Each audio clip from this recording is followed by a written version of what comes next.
हम मुन्नी झा आ एकटा बहुत सुंदर बेटी विवाह के गीत सुना रहल छी। तो सुनू, ई बहुत फेमस गीत छै और बहुत सुंदर गीत छै। आइ हमरा स्वर में ई गीत सुनू। सीता के सकली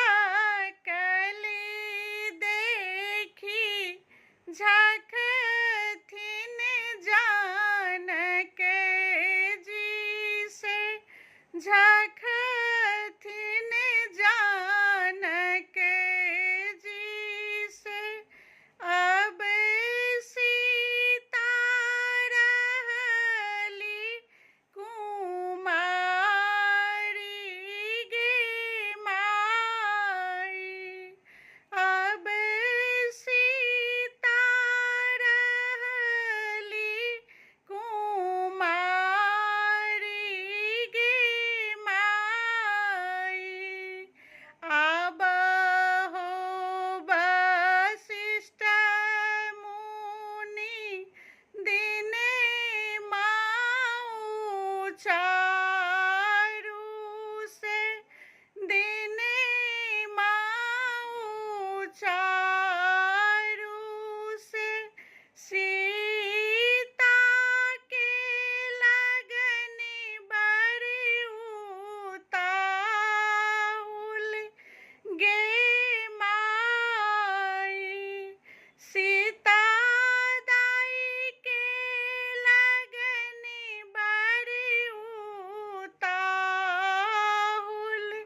गे माई। गाय के गोबरा सा अंगना नीपायब, अंगना नीपायब। सोने माँ कलश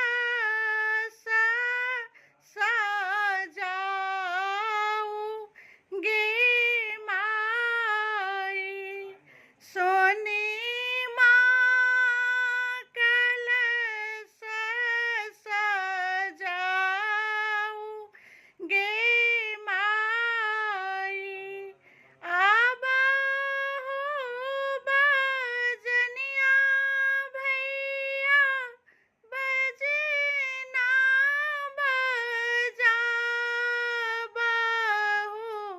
सीता दाई के होए त बियाह गे माई, सीता के होए त बियाह गे माई। कन्यादानी करै बैसिलानी बाबा से, बैसिलानी बाबा से। मोती जाका झहराई नोरी गे माई, मोती जाका झहराई नोरी गे माई।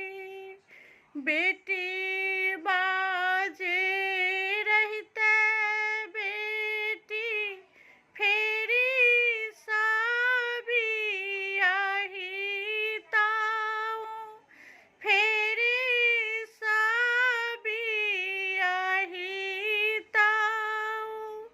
बेटी के ब्याहलो ने जाई गे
जय मिथिला।